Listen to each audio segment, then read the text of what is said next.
For tonight's question time, we've come to Macclesfield in Cheshire. Our audience, as always, reflects the electoral picture across the nation.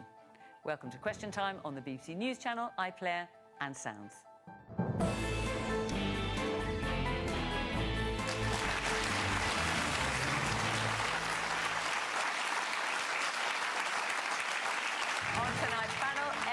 Thornberry, one of Labour's leading voices on foreign affairs, who served in the shadow ministerial teams of Ed Miliband, Jeremy Corbyn and Keir Starmer. Stuart Andrew is the Conservative Shadow Health Secretary. He grew up on a council estate in North Wales and entered politics as a councillor in Wrexham. He once defected to Labour, but just for a year. Layla Moran is the Liberal Democrat chair of the Health and Social Care Committee. She's also been her party's foreign affairs spokesperson and is the first MP of Palestinian descent. And Greg Swenson is a man who hopefully can look inside the mind of Donald Trump for us. He represents US Republicans in the UK and is a commentator on American affairs. He's compared Donald Trump's diplomacy to throwing a grenade into a crowded room.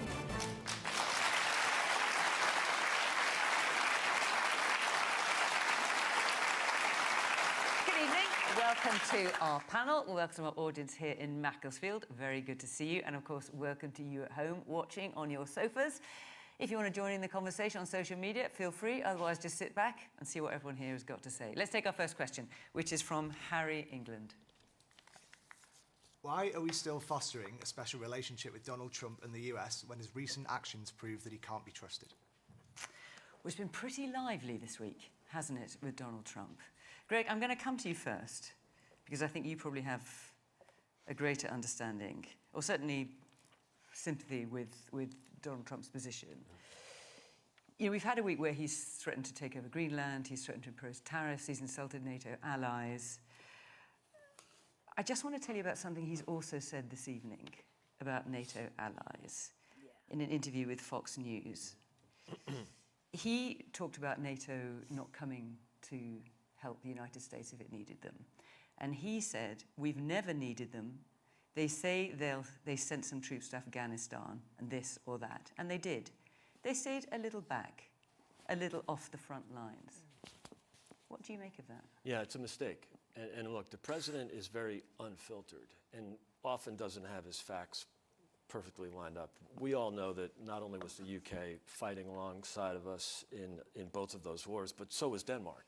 And so, in fact, the percentage of casualties for Denmark was as high as the United States. So, look, it was a mistake. He's very unfiltered. But to the question, of course he can be trusted. I think the president wants a stronger NATO. And in many respects, alongside the Russia-Ukraine conflict, that I think inspired the Europeans to step it up. But he's been very critical. So was Barack Obama, for that matter. It's just that President Obama wasn't able to get any reaction and encourage the Europeans to step up defense spending. And the president's been successful with that. So we'll see. I mean, you have Denmark, for example, at 3%. They were only at 1.6 back in 2022. So you're seeing the outcomes. So you might not like the delivery, you might not like how he behaves or how he gets, how he makes the argument, but the argument is a good one.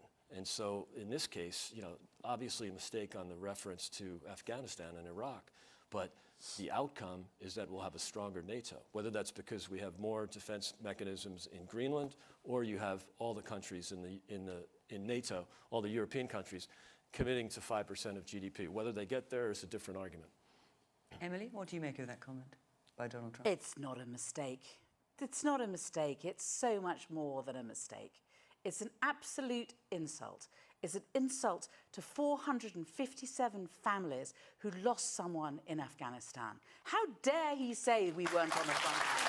How dare he? We have always been there. Whenever the Americans have wanted us, we have always been there. I went out to the United States at the beginning of the year and I had supper with a lot of Republicans who, to be quite honest, I didn't exactly expect to get on with and have a great deal to do with. But the one thing that was clearly there was a genuine affection for the United Kingdom because they understood they were all military men and they knew that whenever they had been fighting alongside someone from Britain who had been there to support the United States and be involved in action with with the United States. How dare this man, who's never seen any action, who somehow or other, when there was a draft for everybody else in the United States, managed to avoid it, and yet now is commander-in-chief and knows nothing about how it is that America has been defended. I mean, seriously, it's an absolute insult. We have had a very shocking few days. We've had a very shocking few days. So we have had the leader of Britain's most important ally, you know, with whom we do have a close relationship in terms of defence, in terms of security, strong economic relationship, cultural, historic. You know, America's our friends. But we have had a leader of that country who has behaved in a way which is bullying, which is rude, which has been deliberately trying to undermine us, which has been trying to undermine NATO. And you wonder, where does this end? It's as if he has no anchor. It's as if he has no off button. And what we have done, fortunately, and I'm really proud that we have, is we have linked arms with our other friends and nations, and we have said, no, enough, Donald Trump. No more of this. You are not getting Greenland. You are not introducing tariffs. You are not going to be involved in military action. You are not going to breach international law. This is the line. Do not cross it. Yeah, I'm not sure that he will react to those threats or whatever you want to describe them as, but... We don't threaten. We're just saying no. Yeah, okay. But do you think NATO will be stronger because of Donald Trump? And I think the answer is yes. No, I don't think that NATO is being stronger, because I think the idea of the most important member of NATO saying that it's going to take on NATO and is going to invade one of the NATO countries undermines us. Now, we've pulled it back from the brink, thank goodness. And actually, what I'm most pleased about is that at least it helps Ukraine. Because what we don't want is NATO splintering, because it does not help a country like Ukraine for NATO at a moment like this to be splintered in this way. But you know, I'm not going to pretend that that Donald Trump has done anything other than behave in a thoroughly reckless way. So you don't think NATO will be stronger at the end of President Trump's second term? I was talking to the German ambassador yesterday, and I said at least one thing that comes out of this is that it helps the smaller nations of NATO to remember that we need to stick together and we need to take more responsibility. Okay. Of course we do. There's lots of hands up. Let's hear from the man in the dark blue sweater with a white shirt there. Yes. Yes. I'm very disappointed to hear that Donald Trump said that about people like myself who served in Iraq. Yeah. You served in Iraq? I was in Iraq in 2003. And so this idea that, well, he talked about Afghanistan actually, but the idea that British troops were holding back from the front line. I can promise you I was very close to that front line. I crossed over the border on the first day of the war, you know, and I saw things I don't want to see ever again. I think Mr. Trump has just, you know, upset all veterans now. I'm so sorry. Okay, thank you. Yes, man here in the front in the middle. Trump is wrong about this, but he's not wrong about NATO underspend. It's a simple fact. He warned about it in his previous tenure.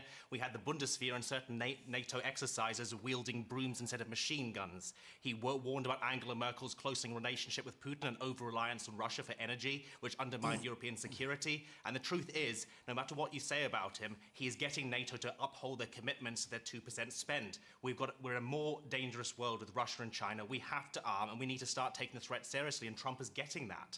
Okay. Harry, you asked the question. Let's hear what you've got to say on it.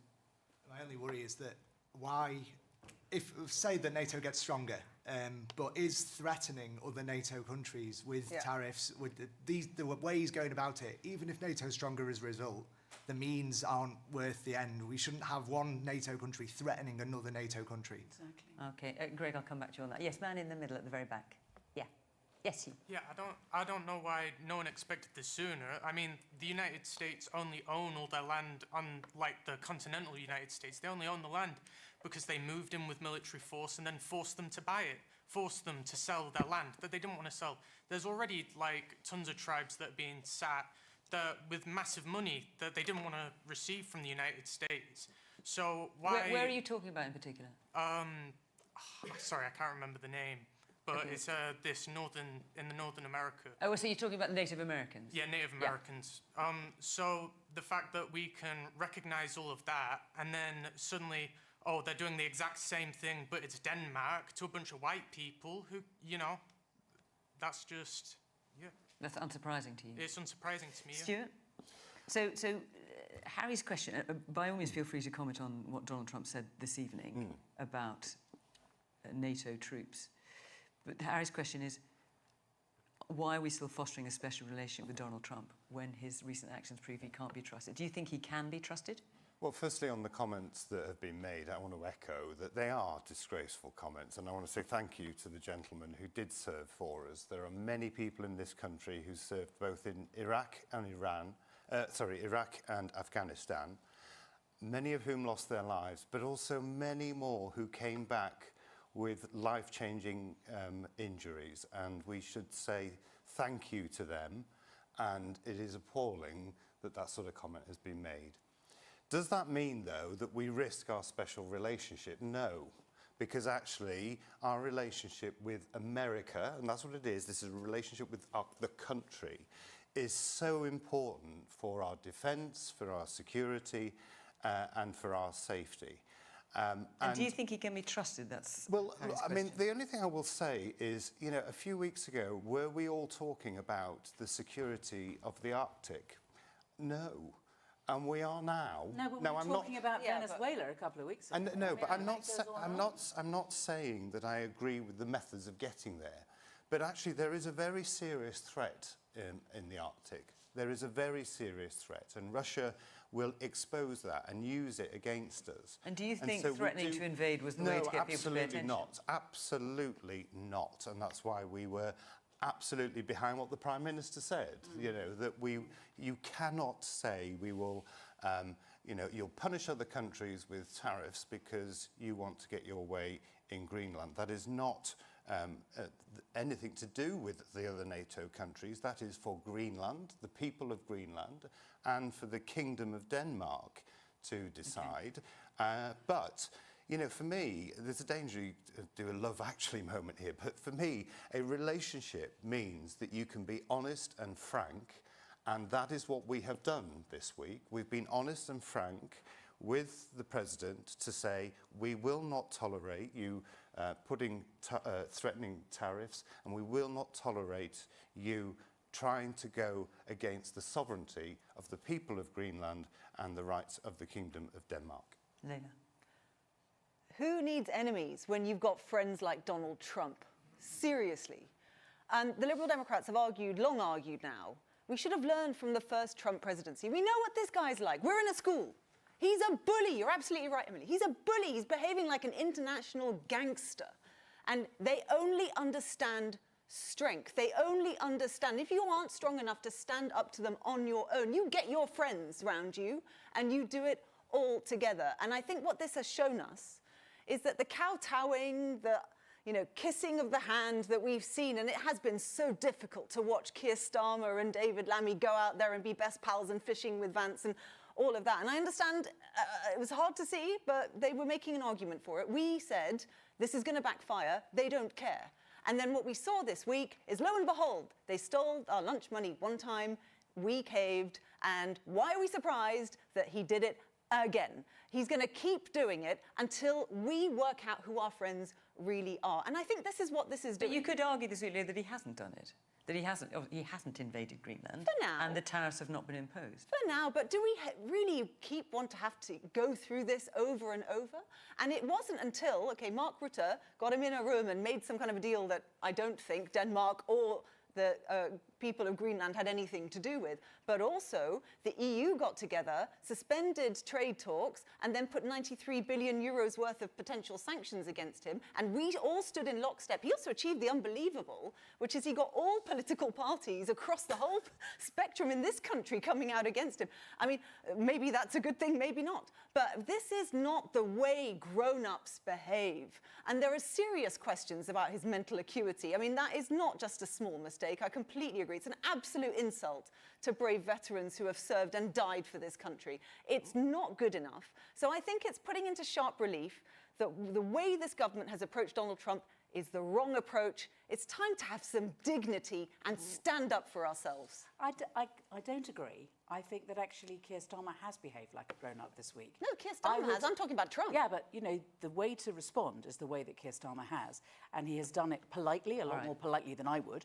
But he has done it politely, and he's stood up to him, and he's been clear. And that's just in public. We can see, can't we, by the effusive way in which the Danish Prime Minister came straight over to London immediately after the deal was struck and thanked us. the amount of work that's been going on behind the scenes, the sort of things we're probably not going to read All right, about until we get to let's hear a bit more memoirs. from our audience. Man here in the blue shirt in the front. Do you not think that he's one of the most dangerous men in the world at the moment? I mean, the way he acts, he threatens and then he pulls back, he threatens and he pulls back. Like you said, he's just like a bully. But the same thing is that he's doing more U-turns than Keir Starmer. He threatens tariffs, he pulls them back. He's just a dangerous man. He's nothing like you said. He's nothing, just like a gangster. But what about Greg's point that countries wouldn't be paying more into their defence budgets as part of NATO if Trump hadn't been saying what he has he has pushed that up, and I must admit that is the case. But sometimes when you hear him talk, you think it's all about the Donald Trump show. He's not bothered about anything else. It's about how he comes across. Yep. Okay. Woman there in the pink jacket. I'm concerned about the fact there's no checks and balances in place. I mean, he seems to be a lone wolf doing things on his own, exactly what he wants, and who's checking his behaviour? We've had this in history before. I think that there are some checks and balances. I think the markets this time have spooked him. The reaction of the markets was important. I do think also that the Senate and Congress are beginning to finally find their feet. And I think that also the Supreme Court may well stop him from being able to introduce sanctions in future. I think that America still remains a democracy. Man in the glasses now. Hey, yeah, I just on the point of the Trump thing and trusting him, just in relation to, obviously, this week he's also announced this new Security Council where he put £1 billion in, and he's asked... Oh, the Board of Peace, which is about trying to maintain peace in Israel, Gaza, and rebuild Gaza. And he's also obviously got Putin to he's wanting Putin to sign and that kind of thing. Yeah. So how can we trust someone with NATO and with our country who's actively okay to allow Putin, who's a warlord invading Ukraine at the moment, to actively be involved in that as well? I think we can't just trust that. Woman at the back. It seems to me that the loose cannon approach that Trump employs is part of his business strategy as well. You know, that pitch high and then come back from it.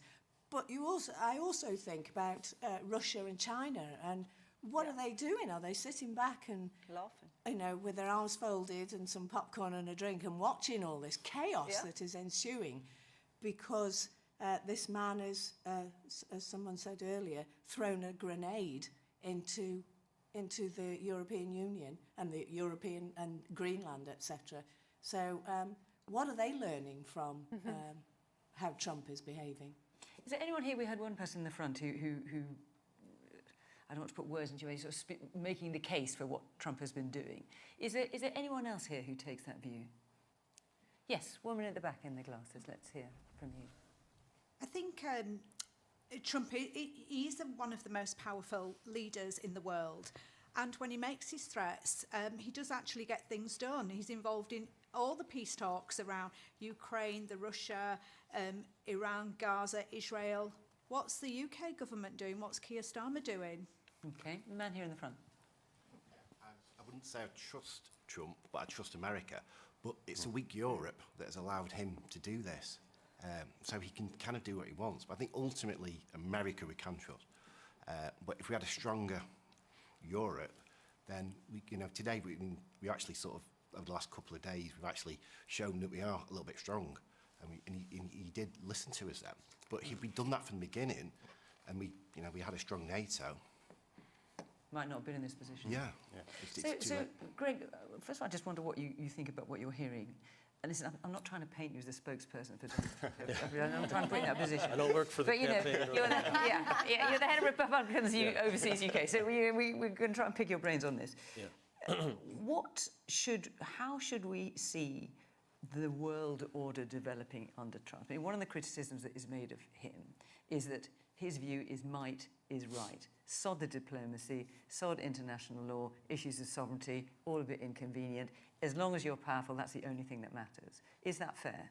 It is fair because he believes in peace through strength, which started with Eisenhower in the 50s.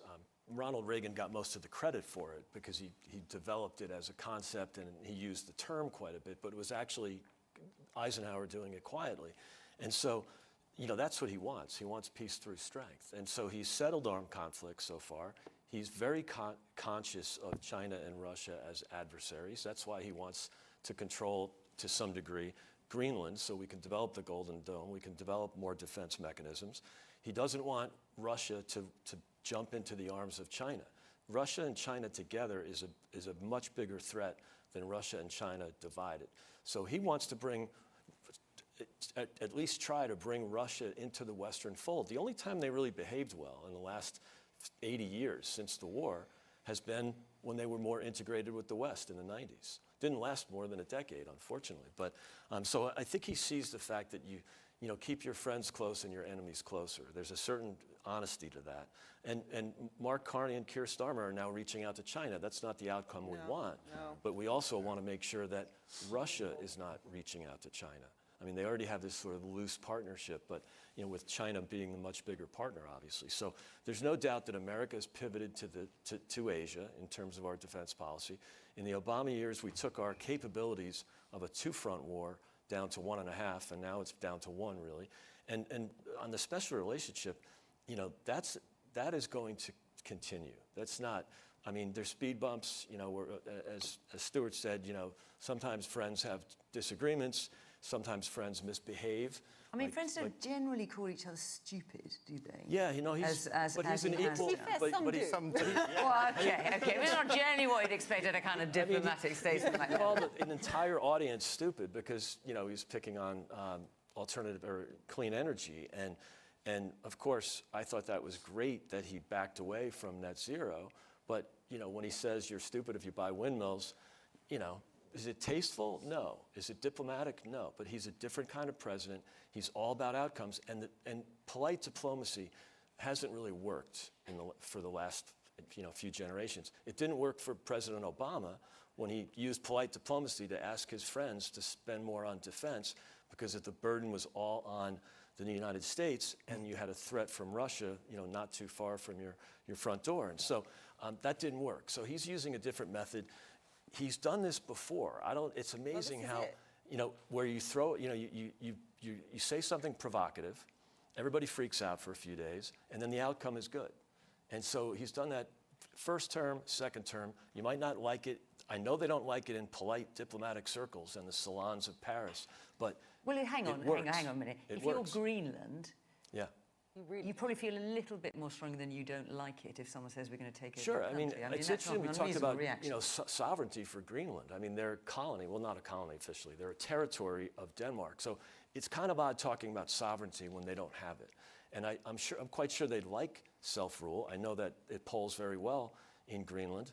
But they also depend on... They've gone off the idea since the Americans started threatening them. They now want to be definitely part of Denmark. Sure, and they need the $1 billion a year in welfare payments from Denmark as well. But they don't want to be American, that's the point. Someday they might. And I think, but not now. Well, I'll tell you what, we'll put it to a referendum, and maybe those voices there will say. But, I mean, I just have to I get what you're trying to say, right? And in terms of the rules-based order changing, I think the West as a whole, but Europe in particular, does need to take some accountability. We did let our armed forces slip back. Under the last government, we saw the lowest number of armed troops that we've ever had in this country. I think we got complacent, and I think we saw the rise of Russia and China. We saw their capabilities before our eyes and just pretended it wasn't happening. And I think for that, we need to take a level of accountability. But it does cross a line when we need, at this point, to be strengthening NATO. This is exactly the moment, for the reasons you've described, that we need to stand stronger together.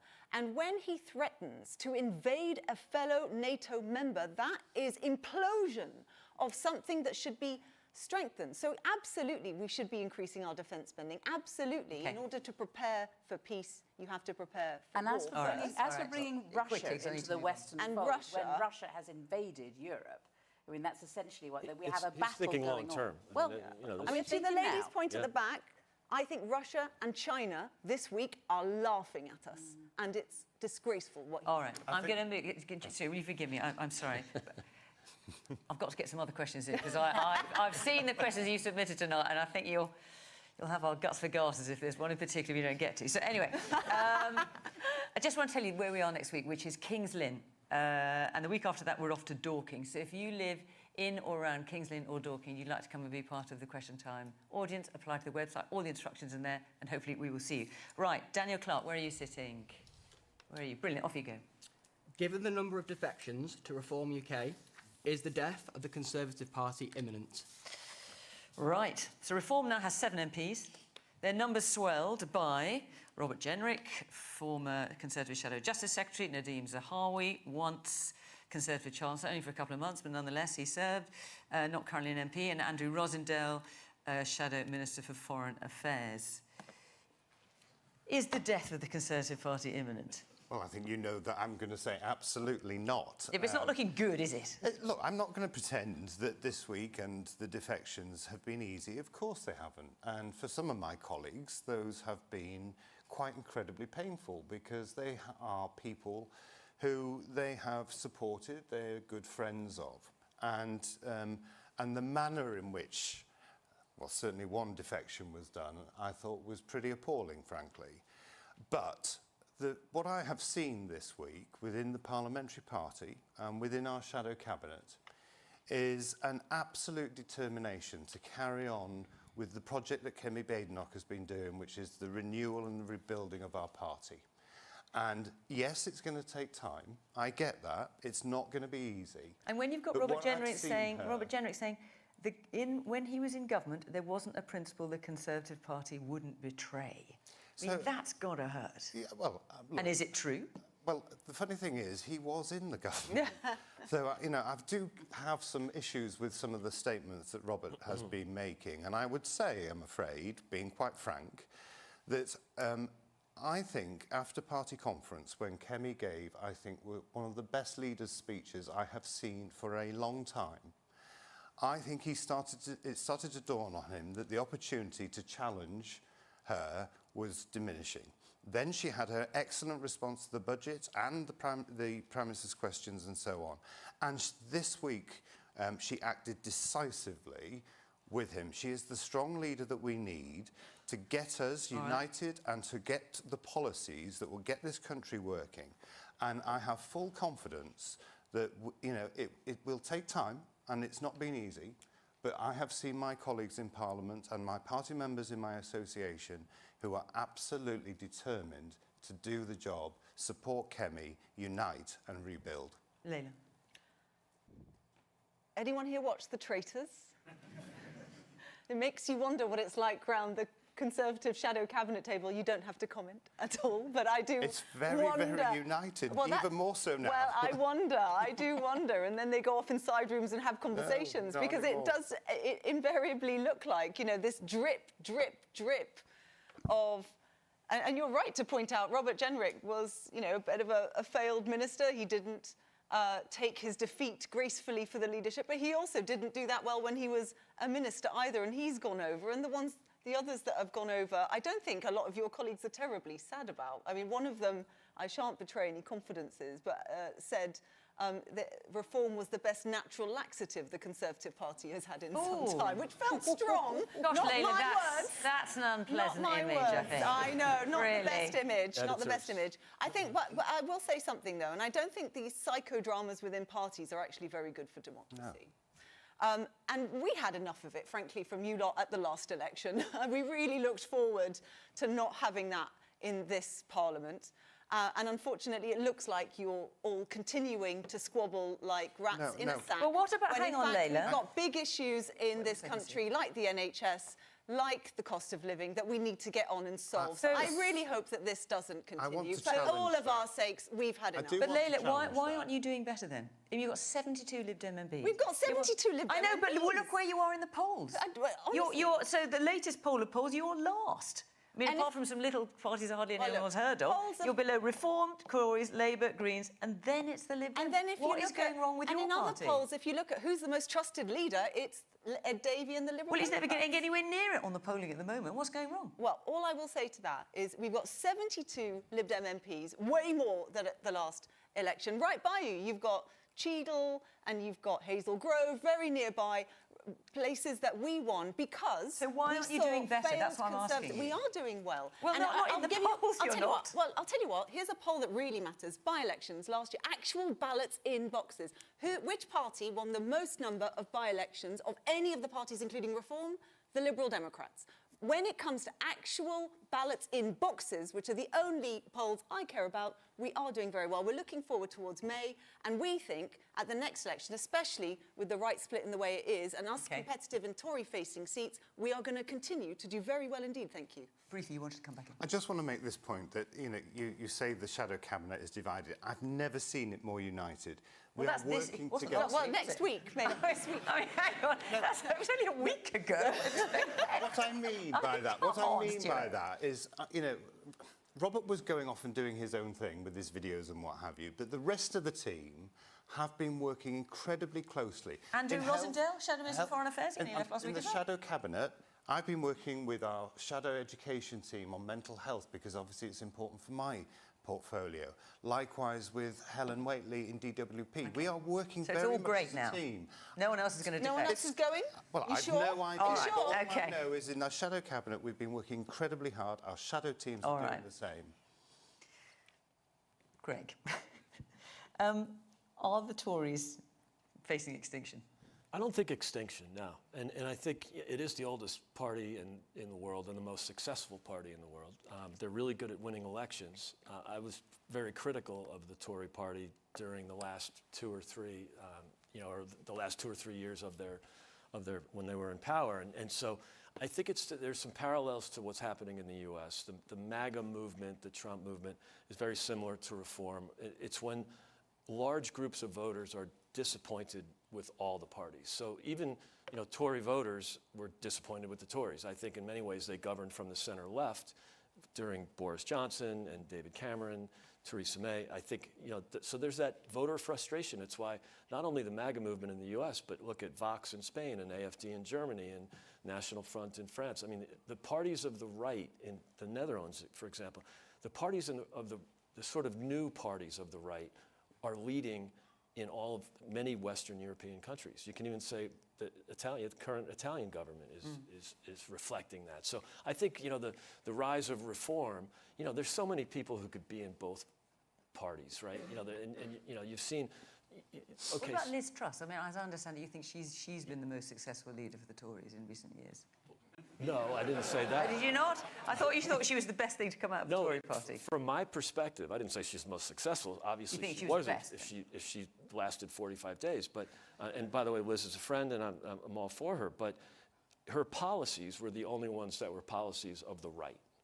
Now, maybe you can argue that the execution wasn't perfect, but clearly, there's a theme there. Supply side economics, for example. So she was more Margaret Thatcher than David Cameron and Boris. Boris had Boris and Rishi had price caps and windfall taxes and net zero. I mean, all these things that Joe Biden could only dream of when he was president. He couldn't get done, and yet Boris and Rishi got them done.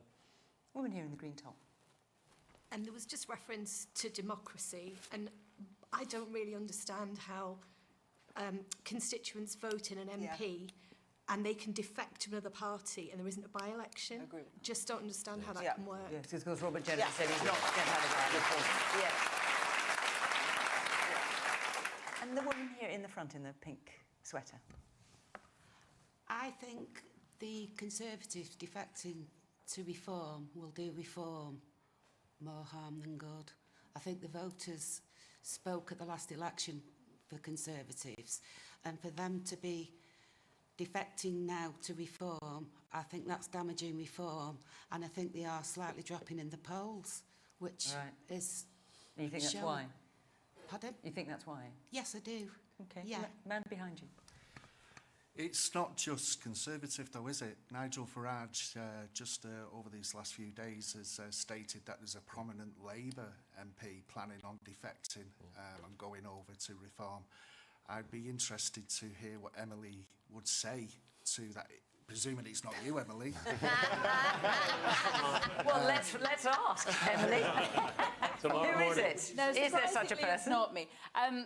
I don't know if he said a Labour MP. I think he said a prominent Labour figure, but, which could be anybody, let's face it. I mean, but what I obviously would say to anybody on the Labour side is look very carefully at what kind of party you would be joining. And look at the people in it, look at their policies. Look at the fact that Robert Jenrick, who was saying, I mean, you know, he had one foot out the door when he was saying that he was disappointed he hadn't been able to see a white face when he was in Birmingham, if you remember. I mean, his hair was getting shorter. He was going further to the right. It was obvious he was on his way to reform. And then finally... Because his hair was getting shorter. As his politics got more right-wing, his hair got shorter. Didn't you notice? But do you when think he was the two like were a centrist... I don't know. But when he was a centrist Tory MP... I'm just saying that, you know, it was just all part of the same thing. And, you know, and then he writes a letter of resignation, and he has a whole campaign around how he's going to... And then Kemi finds it, and then she's complimented at being so forthright and decisive at chucking him out. Well, he was practically gone, and she found his resignation letter. That is not necessarily evidence of strength. That is, I have to do it. Obviously, I have to. A lot more strength than Keir Starmer with the cabinet ministers that are plotting against him. I don't think cabinet ministers are plotting against him. I think that's nonsense. I think it's absolute nonsense. This was a guy Andy who'd written Burnham, the letter. not interested in Keir Starmer's job? Well, I don't know, but I mean, at the last I heard from Andy Burnham, he said that he was going to go through this term. He had no interest in going to Westminster in the near future, and he was going to carry on with his stuff. So I don't know. That's I mean, the last I heard from him. constituency is becoming available, as you know, undergoing. Yes. I need to double-check exactly what Andy Burnham said. I hope someone will correct me if I got this wrong. I think he said he couldn't predict the future. He said, I'm committed to my... I've got it written down. Oh, I'm brilliant. committed to my third term, absolutely, and I'm not intending to come to Westminster anytime soon. And he's also said the best person to be Prime Minister is Keir Starmer. Now, I don't know, maybe he's, you know, that sounds to me like something else. When was that, though? So, a best person to be Prime Minister is Keir Starmer, he said at conference. Yeah. No, since the constituency came free this evening. Oh, I don't know what he said since then. He hasn't ruled it out, Right. is my understanding. As I understand, he hasn't ruled it out, but I'm sure someone will correct me if I'm wrong. Yes, woman here in the front. So, as a member of the general public and, you know, listening to the political parties and everything that comes out of Parliament, I can honestly say everybody's sick to death of the fighting, the back-bitching, the stabbing, the moving from the left to the right. Oh, do you want to be in the centre? Yeah, come to the right. You want to get on the left? Which side? Who wants to be on? Where do you go? I mean, how can we keep up with it? We're not allowed to have general elections. Who decided to stop political general election for May, where we can vote Oh, you're talking about the council elections? Yeah, the council general elections. election, yeah. Who decided that? Because that Shameful. decides who's in Parliament. Then we decide who goes to Parliament. Then you're going to decide you want to go be on that side. You decide you're going to be on that side. And exactly what this lady said here at the front before. We can't keep up with it. And the twisted derogatory that is coming out of Parliament, we all sick of it, because the country, we all trying to go to work, make a living, pay our bills, pay our taxes that are going up all the time, and people are absolutely feeling the back of it. And you have to realise, right, we're all privileged people. We've got jobs, we've got abundance of everything, we all work really hard, everybody comes together, we live in a beautiful, civilised society, and then we have to listen to all this political, you know... So can I ask you, you don't have to tell me how you'd vote, but do you know how you'd vote in the next election, which is Well, I 3 can years honestly away? tell you, right, I've only ever voted once in my whole life. How sad Right. is that? For someone who's been Is able that because to... you didn't know, you just didn't know where to put your vote? For someone who's been able to vote, right, for 42 years, I have only ever been driven to vote once. Okay, you've got to tell us who that was for now. No, I'm not going to tell All right, you. fair enough. Because I'm not Okay, going to be fair enough. I'll put you on the biased. spot. Okay, I'm going to move on and take another question. Loads of you asked about this. Loads of you. So let's give it a go. William McBride, where are you sitting? William, right, off you go. How can we balance protecting green spaces like Adlington Newtown with the urgent need for more house building? Right, now all of you here will know exactly what this is about, but those of you at home may not be quite so aware, so I'm going to fill you in. Adlington is a small village located between Macclesfield and Stockport. It's been selected as one of 12 potential locations to be developed into one of the government's new towns. Now currently, Adlington is home to about 1,200 people. It's got a railway station, it's got a pub, and it's got a church. Under the new plans, it would go from 1,200 into a town with 14 to 20,000 homes built on largely green belt land. And there's plenty of farms on it as well. Emily, how do you balance protecting green spaces with the need for more house building? And here is a case in point, and it is opposed by the local Labour MP. I know about Adlington because I know Tim Rocker, who's the local MP, who's been bending my ear about it, but he's also been bending the ear of the minister as well. And I know that he's doing his best to represent the interests of this area and the views of this area, which is a worry about the building on green space. He also knows, and we all know, that we need to build for the sake of the next generation. If we want our granddaughters down the road, we have to build houses down the road. I mean, we just have to. So what we have to do is take clever looks at where we can build. And obviously one of the advantages of a new town is it squares off the criticism that's quite often made when you just get small infill, which is we're just getting bigger all the time, we're not getting the extra infrastructure, we're not getting the extra doctor surgeries and schools and roads and da-da-da-da. But if you set up a new town, then you can do it as a community with all of the infrastructure as well. So it is hard, but one thing we can't afford to say is we can't keep saying no. We have to build, because otherwise our children are not going to have anywhere to live, and they won't be able to have our grandchildren. And we need to be able to continue to build, unless the only way to get past the housing crisis is to build more homes. I mean, there's a the question now is where. There's a 19,000 strong petition against it. I know. And what you're saying is, you might hate it, but tough luck, we're going to. No, I'm not saying that. What I'm saying is, we're not going to build there. Where are we going to build? Because the homes are needed. So effectively, it is saying tough luck. No, I'm not. I'm saying we need to build more homes because you know, at the next planning meeting, you may well get people turning up who don't want the homes near them. But what you won't get is you won't get the families who actually would have an opportunity to have a home if only those houses were built. Do you think this new town should go ahead? Oh, I'm not making the decision, and I don't know enough. But I can tell you that I do know that we need to build more homes, and I know that you need to build more homes around here. And if you ask people under 35 in Macclesfield, they know that there needs to be more homes built because they don't have anywhere to go. Lots of hands up. Now listen, all of you, be reasonably brief, or else I won't get enough of you in. It's man here in the front to begin with. I'm father of 2 children. They're going to need affordable homes at some point in the future. So I'm going to come off affordable homes.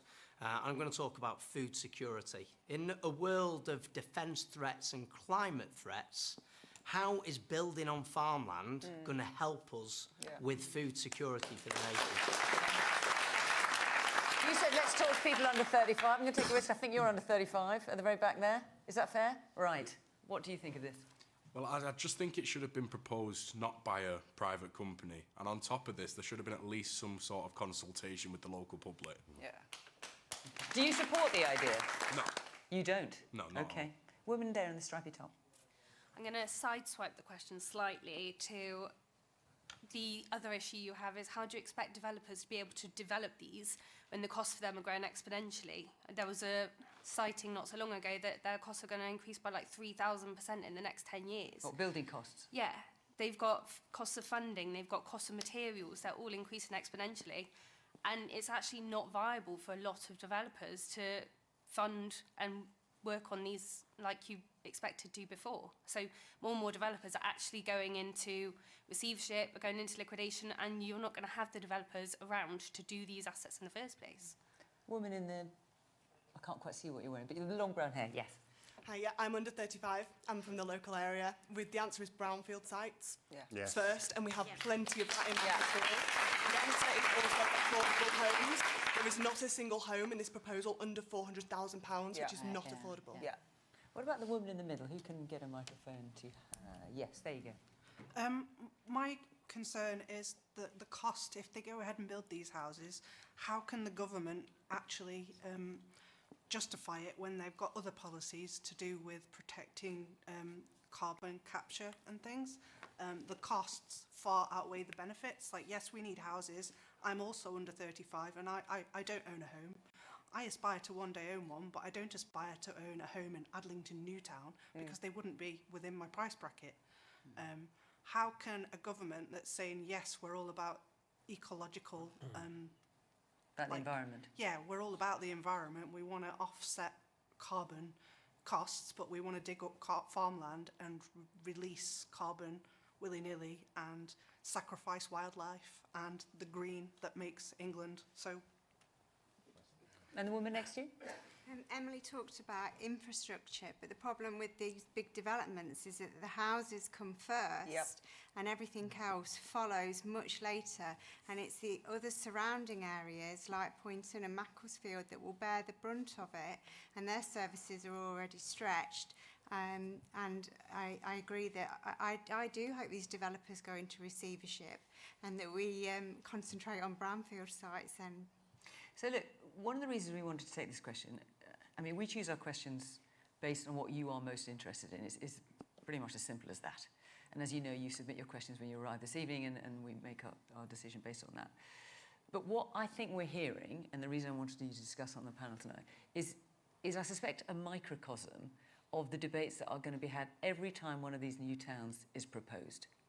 And this is what we're seeing writ large here. People want houses, but they don't want them here. Is there anyone here who supports this plan? Okay, got a few hands up. The man in the glasses there.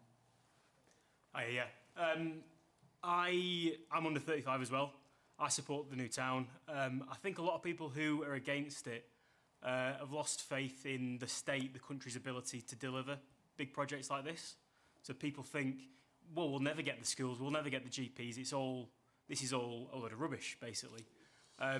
Maybe I'm a naive optimist, but I think this is an opportunity to build a beautiful, well-designed, human-centric place. And as much as maybe the house prices will be high when they get built, they'll be a damn sight higher if we don't build anything. Okay, and you, in the grey sweater here in the front, you put your hand up as well. I've got 4 children. I'm over 35 for information. It's okay, you do. Thank you. I know I don't look it. And one of the issues that we have locally, ultimately, is we don't have enough housing, number one. We've got the space locally because we've got the green belt where we are in Macclesfield. We're local to a major town of Stockport and a big city of Manchester. We've got other infrastructure in place. We've got mainline railways. We've got big international airports. We've got the space, we've got the kids that are going to buy the houses. What we really need to do is work with the local government to get what Macclesfield needs as well, some additional funding down here. I think it's been mentioned by others. So we need some more funding going into the schools down here to get the overflow whilst they're starting to build, so we can improve the services down here. And also get sort of, as Metrolinks come into Stockport, get better connections into Stockport as well to allow this new town that's going to be built there, because it's going to happen, be done the way that the locals want it to be done. So we can have the green belt still within the estate, so it can be a green village like Woodford Garden Village, which is a local one. There won't be farmland though, obviously. No, there won't. I mean, one of the arguments that I've heard recently on some of the topics that are local have been like, the farmers are going to lose the lands. A lot of those farms, I'm not judging all farms here or in the area, but the tenement farmers, I know there's a farmer, obviously a couple in the room here, but there's tenement farmers there as well. And yet we will be losing some of that space, and that's what will happen. Are you a farmer there? You were sort of nodding away, and I thought, yes. Okay. Yeah, I farm in Adlington, and I'll be directly affected. I've been put on the ring for the new town, even though it's privately owned between the family. My granddad moved there in 1956, and what we've been saying before about everything that's going on in the world, why is food security not on the government's list? We've got to produce food. It's carried out regeneration. There's brownfield areas. Adlington is all green. There's no brown or grey. And it's the most wooded parish in Cheshire. And to say, we're going to spend how many million on rewilding or whatever for nature, it's ludicrous to build an Adlington. The Green Belt was created to stop urban sprawl. This is just Manchester sprawling out into Cheshire. It'll be concrete all the way from Manchester to Macclesfield. All right, listen, let me bring the rest of the panellists. You sat here very politely listening to it. Stuart, now, listen, it's worth pointing out you've objected to developments in your area. A new link road that's going to be built in South East Bradford. You didn't want that. Presumably you are sympathetic to what people are saying. I very much am, because I'm a big fan of neighbourhood planning. Because it is then communities identifying the sites that they think that should be developed, and also the type of housing that that community needs. What happens too often to people is they get presented with a new application for a big estate, and guess what? They're 4, 5, 6, 7-bedroom houses that local people can't afford, and there are very few starter homes. My understanding is that the affordable housing element to this, the house prices are £400,000.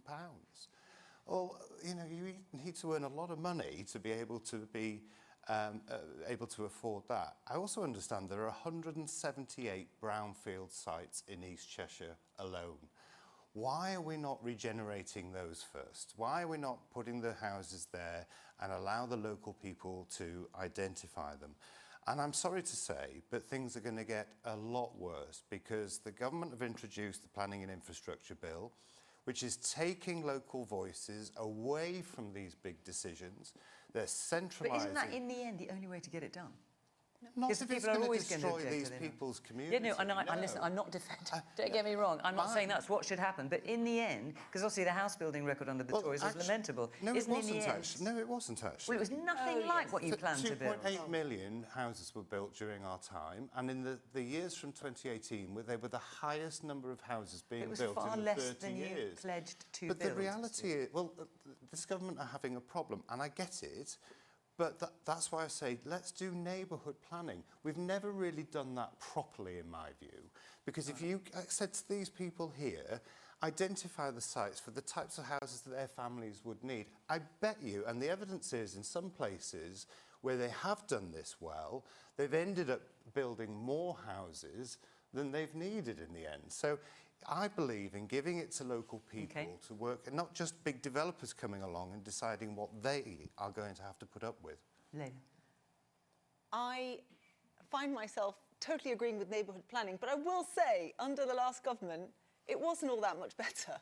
This top-down, Westminster-centric approach to how we build houses, doing things to communities, not working with communities, is not the answer to this problem. I think in this room and in this discussion, we've got a range of voices who I think know best about how to deliver this, who understand where those lines are, and they will be different for different communities. And this sledgehammer approach that this government's taken, but it's a plan that I understand was conceived under the last government. This isn't how you get it done. Places that do build a lot of houses, and I would add, for example, the Vale of Whitehorse District Council, right where I am, had at one point had the highest rates of house building in the country, because the Liberal Democrat approach to this is always bottom up. You start by working with communities, you do consultation, you do neighbourhood planning, which, by the way, is being stripped out. It's not being funded, and we have many examples of this, they are much smaller developments, they are often much more affordable. With it, however, you have to allow councils to borrow at cheaper rates. There's a reason why they're building on Greenbelt, and we know why. It's much cheaper to build on Greenbelt than it is to redevelop brownfield sites. So if you let local people do it in a way that they've had the conversation, then you get more done, built more quickly in a way that they actually want. Well, all that happens in Oxford when they build these big developments is you get, literally, there are fields empty waiting for a GP practice that isn't there, and all you get are commuters from London who can't afford London anymore, who buy the homes, and it's not for local people anyway. It's a broken system, and I am sorry to say the way the Labour government have now reformed it is going to make it less likely that we're going to achieve this in a non-adversarial way than more. Woman in the stripy shirt. My concern is for the NHS. The house prices that are suggested for these are not for the young people, the young fitter people. These are for the older people. Our NHS is already struggling in Macclesfield. How will it cope with more? Man here in front.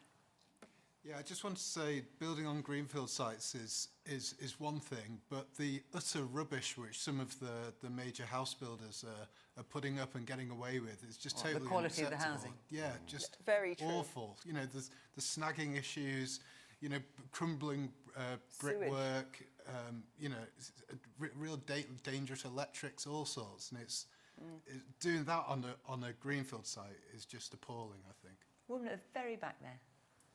I've recently become a first-time buyer in Macclesfield, and it took nearly 7 or 8 months of looking to find a house that was in my price range. So to think that there could be 20,000 new houses and I still couldn't afford to move there is incredibly disappointing. But also just to say we need to be looking at the amount of vacant buildings we have. We have a lot of housing stock, and it's not a huge part of the argument at the moment. Okay. As far as the average, the price of the affordable housing, my understanding is that and I know lots of you are experts in this, is that we aren't absolutely sure what the affordable house price will be at the moment, unless someone has got chapter and verse on that.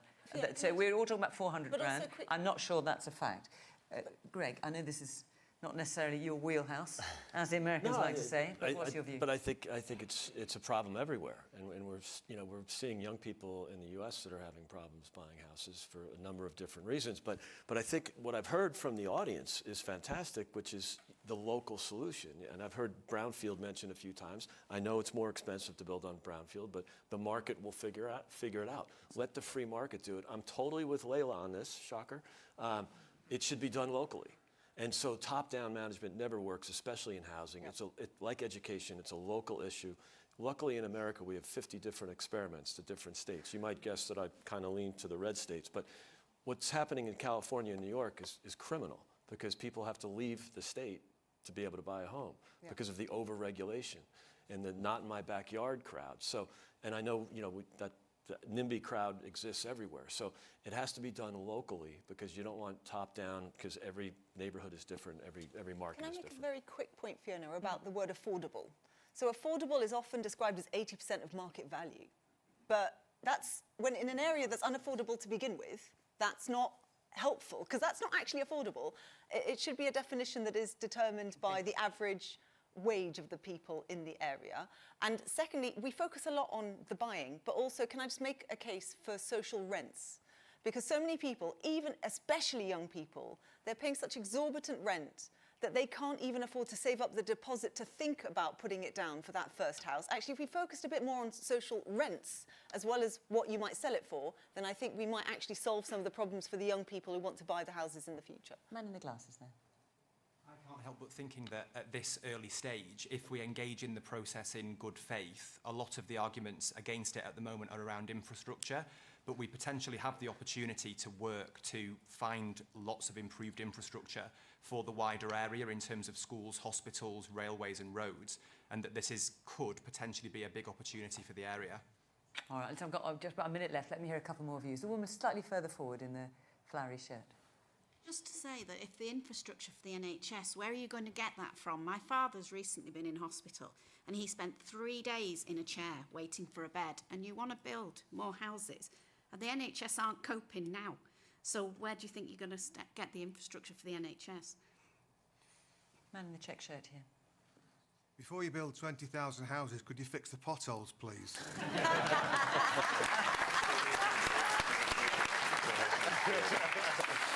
You know, I wondered how long it would be before someone mentioned potholes. What you don't know at home is that every week when we record the programme, we do a question before we start recording. We call it a warm-up question, which is not generally sort of overtly political, and everyone piles in and we just kind of get a feeling of how it's going to work. And potholes comes up every week. Anyway, one week we will do it in the programme proper, I promise you. Right, we're going to end it there, but thank you so much for all your contributions. I know that was something you felt so strongly about, so we had so many questions on it. I want to make sure that we covered it this evening. But for now, I want to say thank you to our panel, thank you to our audience here, and of course thank you to you at home for watching as well. Remember that we are in Kings Lynn next week and Dorking the week after if you want to come and be part of the Question Time website. And remember, of course, that we're also on iPlayer and Sounds and the news channel at 9 o'clock if after 10 o'clock news on BBC One is a bit late for you. Anyway, we shall see you next week. But for now, thank you to everybody. Thanks for watching. From Macclesfield, bye-bye.